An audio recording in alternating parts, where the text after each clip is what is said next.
shopgear.com. The following is a presentation of the Gear Radio Network.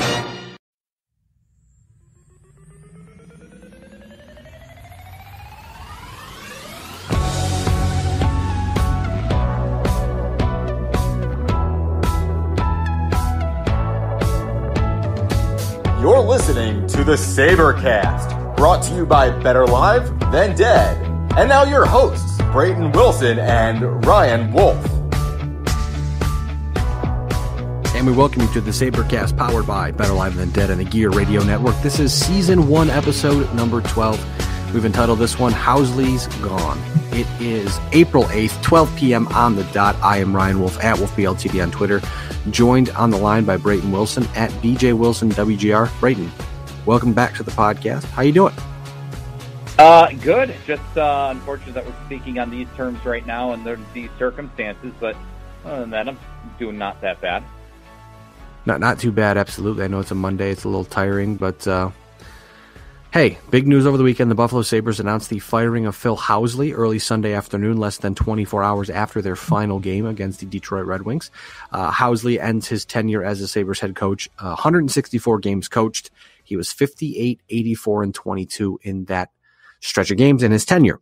With that being said, Brayton, I mean, there's not really much more to be said there than just he wasn't good.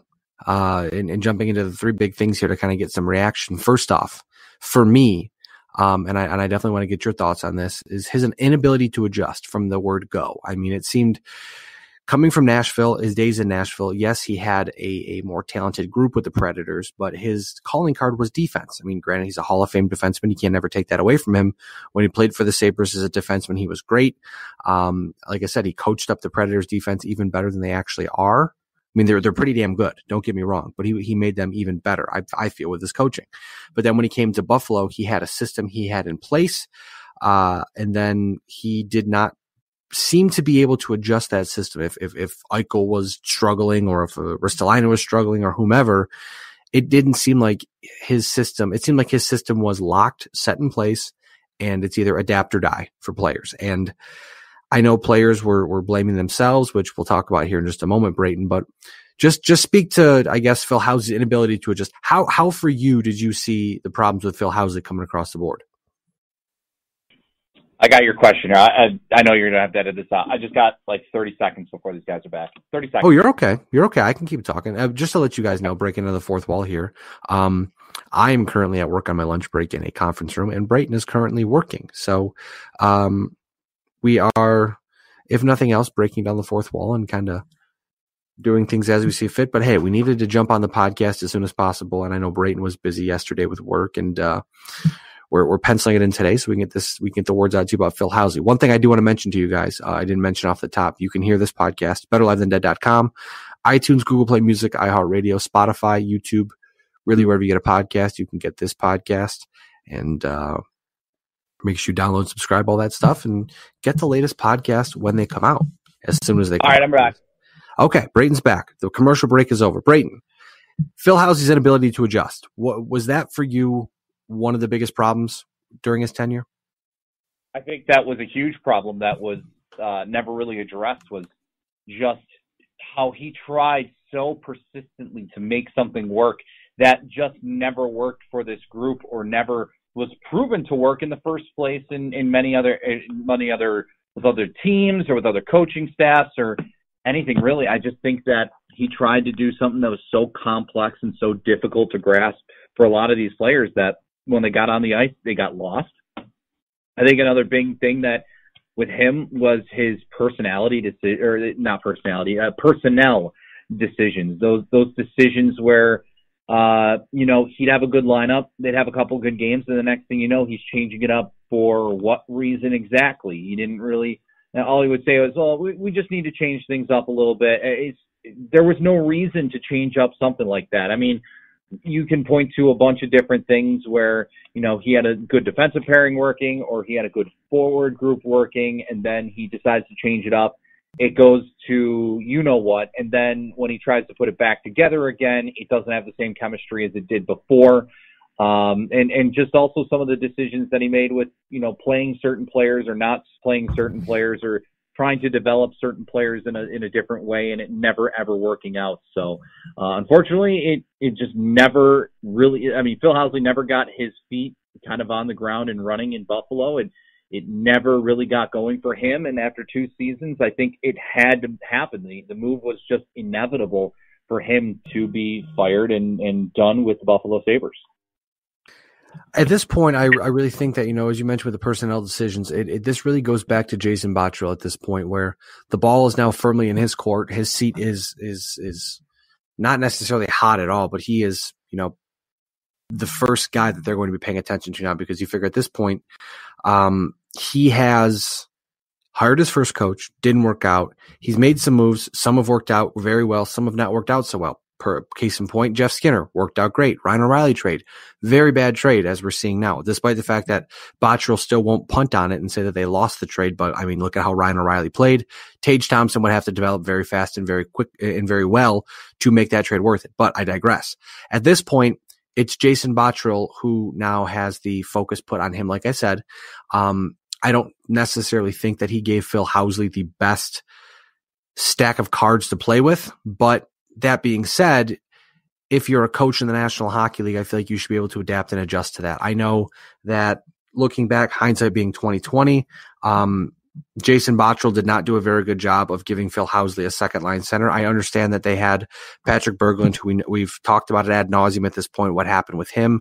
He retired. He left the National Hockey League, left the Buffalo Sabres, and is no longer a member of the Sabres, or no longer was a member a long time ago. So that bumped Casey Middlestad up to the second line center, and he was by no means ready. He's good third line center right now. He showed that he was putting on some displays of his talent, but he's still super young, only a couple years out of high school, let alone college.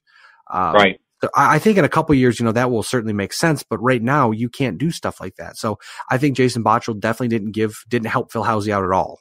I know he went out and got Jeff Skinner, and that was great, but I mean, clearly the Sabres have one of the best left wingers in the game with Jeff Skinner, one of the best centers in the game with Jack Eichel, and one of the high rising, fast developing right wingers in the game with Sam Reinhart. Problem being, after that, what do they have? I mean, they're no longer trotting out guys who are just going out and punching faces. But, when you go out and roll out Zemgus Girgensons and Johan Larsson and Vladimir Sobotka, I mean, you could say Kyle Oposo, but I think that's kind of a different category. Just guys who really don't have a whole lot of talent and can't put it together. They'll get goals here or there, but I think, the Sabres struggled bad, but I think they got, what they wanted to get out of Oposo, what they wanted to get out of Pominville, but they need more. So maybe go out and get a coach.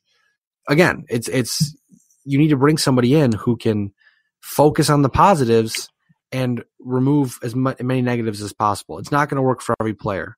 Some players you'll say, okay, like with Zach Bogosian. Zach Bogosian played real well this year because they let him be Zach Bogosian.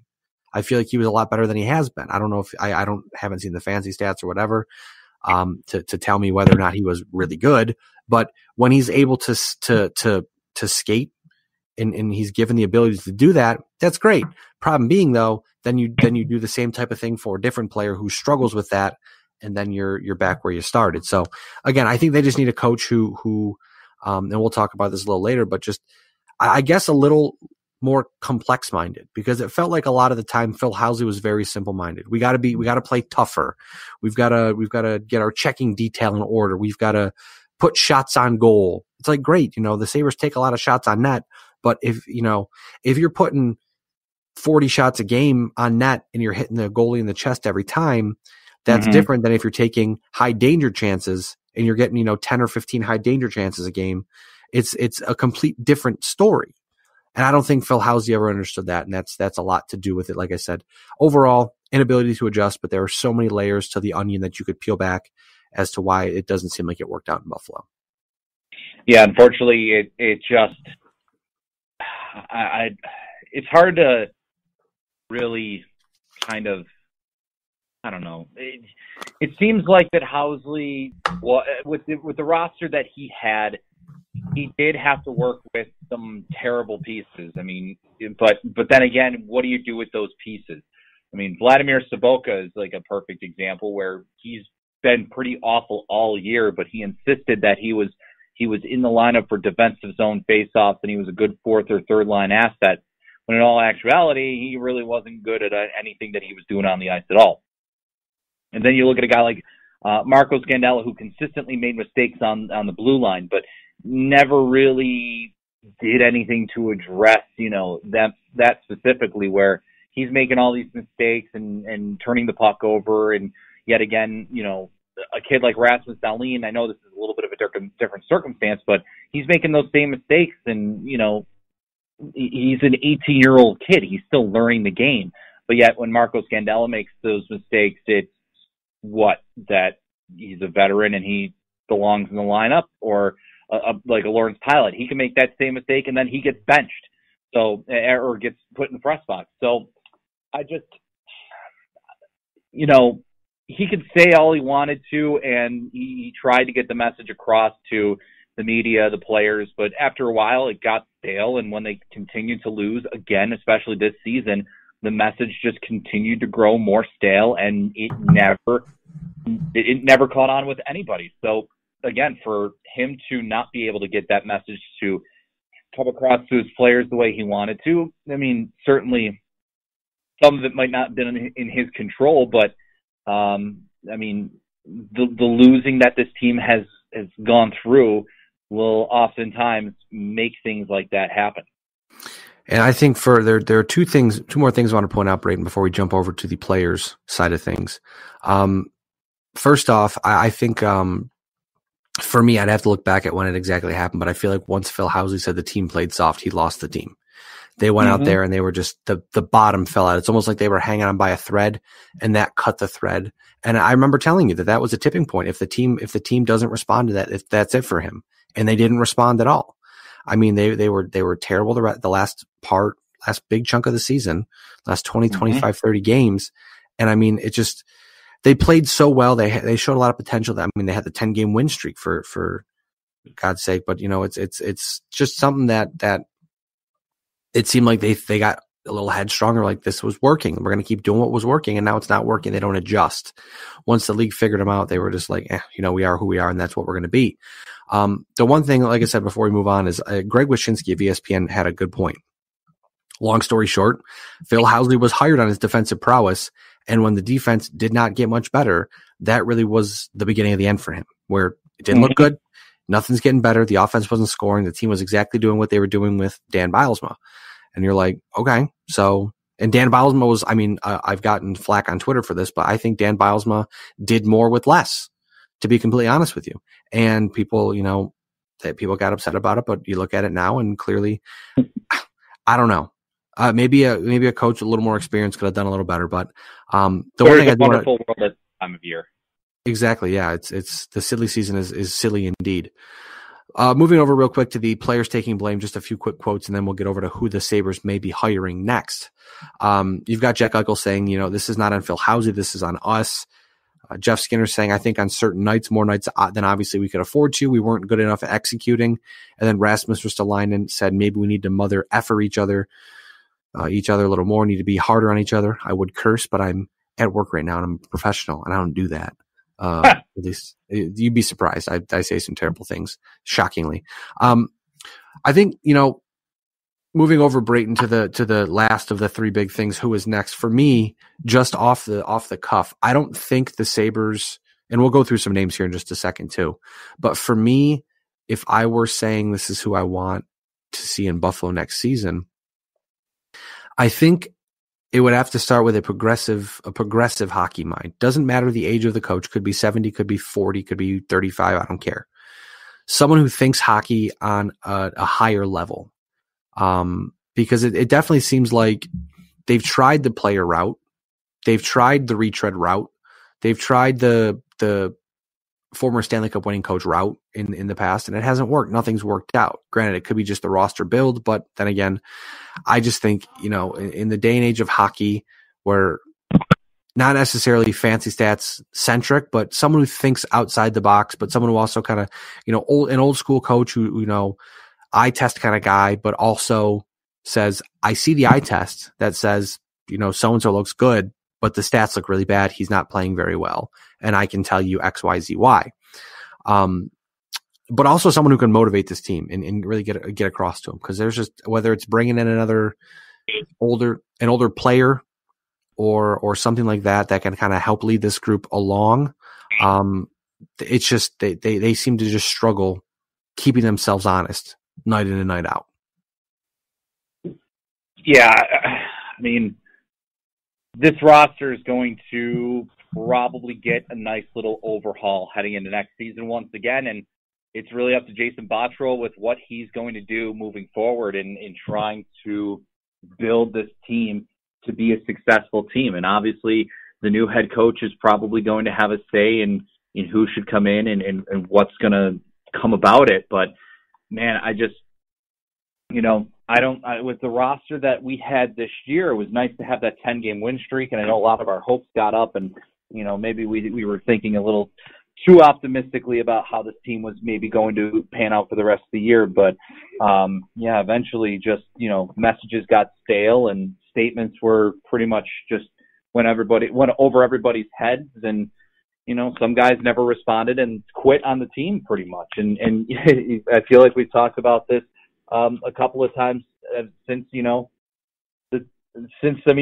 when we started losing and into the tank years, it's been a very frustrating time for this organization. The players, there's some out there that obviously are trying more than others. I think, Jack Eichel, Sam Reinhart have never quit. I mean, some of these guys have never quit, but then there are the underlying cast of characters that, they you could tell that their efforts on the ice weren't always out there. But it's just going to be difficult to sell Buffalo as a place where we can actually be able to win some hockey games down the road, just because that, the losing has been so great and grand that, a lot of the players here after a bit just said, well, nope, here's another lost season. Guess we'll just play it out for the rest of the year until it's finally over. Then we'll, say our dues and whatever at the end of the season and be on our way off to the off season to go play golf or, go home and relax until back at training camp again. I just, it's the same stuff we've been dealing with for a while, and hopefully Jason Botterill can find the right pieces to bring back in or bring in. I mean, Jeff Skinner's obviously one guy that needs to be re-signed. And moving forward, it's going to be interesting to see how everything plays out for the Sabres and the rest of the organization moving forward. Now, moving over to who is next, as we mentioned, this is the third of the three big things, so we'll run through this real fast before we call it a podcast. Now, Brayton, the big name of the free agent offseason when it comes to head coaching, Joel Quenneville. He signed I believe it was a 6-year deal with the Florida Panthers, was reportedly approached midseason by Buffalo just to gauge interest, and he said no, or was told someone speaking for him said no. No surprise that he goes to Florida with Dale Talon. They've become, the Blackhawks of the South, essentially. It's a good move for Florida, but that leaves Buffalo kind of empty-handed still. We've talked a lot about Chris Taylor down in Rochester. He's had the Americans in the playoffs 2 straight years now. And they look better than they did last year. It seems like the prospects really enjoy playing in Rochester, playing in his system, playing under his tutelage. That's very interesting to keep an eye on. Bruce Boudreau, who's still employed by the Minnesota Wild. He's heading into the final year of his deal, but he did miss the playoffs with the Wild last year. And they also have a new GM. Obviously, they hired Paul Fenton during the year, so that makes anything possible, to be completely honest. Alain Vigneault is another name that came up. He has had success with the Canucks and Rangers. Argued if you want, because he did have 2 of the greatest goaltenders ever in Roberto Luongo and Henrik Lundqvist, respectively, Vancouver and New York.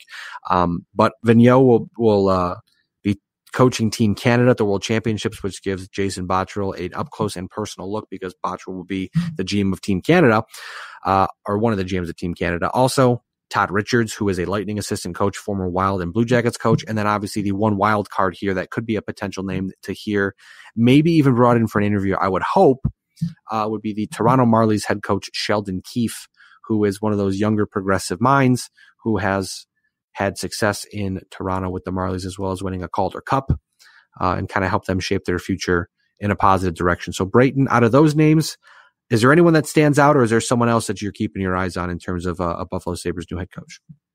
Well, I think there's plenty of names that we need to be probably keeping our eyes on for a head coach.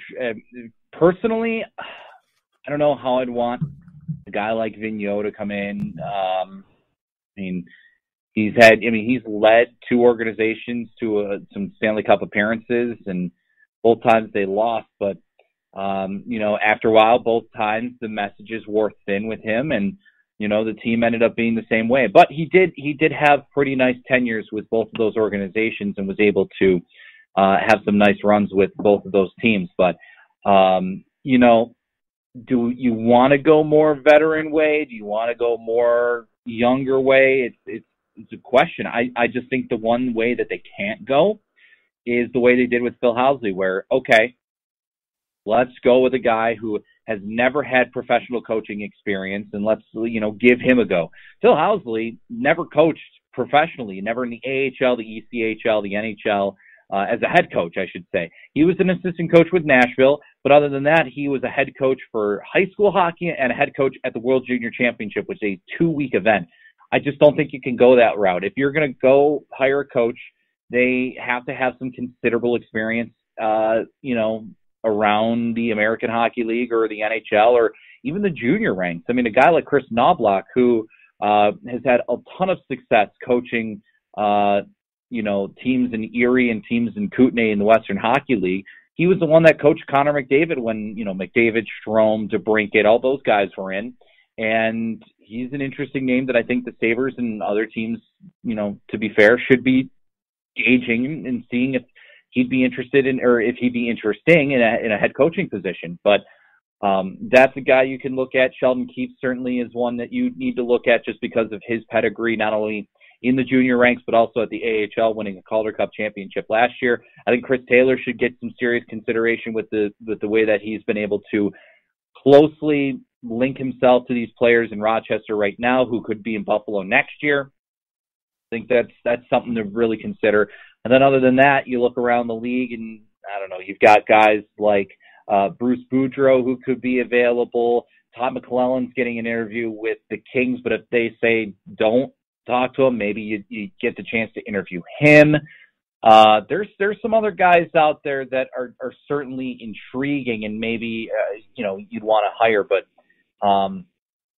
at this point, the Sabres have kind of tried a little bit of everything, and nothing has really worked for them at this point. So all I'm going to say is, if you're making this decision right now, just take your time with it. If you have to wait a while, and as long as you're not going to miss out on the people that you've been interviewing or however it is, like to other teams, as long as you're not going to miss out, then take the time that you need to get it right. Because I think that if you don't get this right, then Jason Botterill is going to be out of a job. That coach is going to be out of a job, and we're back to square one with trying to establish a new culture here and bring in new players here and bring in new prospects and develop new guys. And I definitely don't want that to happen, and I don't want to go through another cycle of, hey, we're building this culture and going to build a team this way. It's just, hey, I like Jason Botterill's model. I think it's working so far to a point. It just hasn't worked out necessarily in the NHL level right now, and I think that his focus is now going to turn to the NHL level, especially because he's starting to get everything working out his way. Absolutely. And another name out there that just came out was Ken Hitchcock, who will not be renewed by the Edmonton Oilers. Don't think he'll end up in Buffalo, but he's another name out there that's got some experience. It's a lot of experience in the National Hockey League. So, like you said, a lot of names out there. Definitely the focus has to be on the National Hockey League team this year. Go out and get a second line center, get some more depth scoring.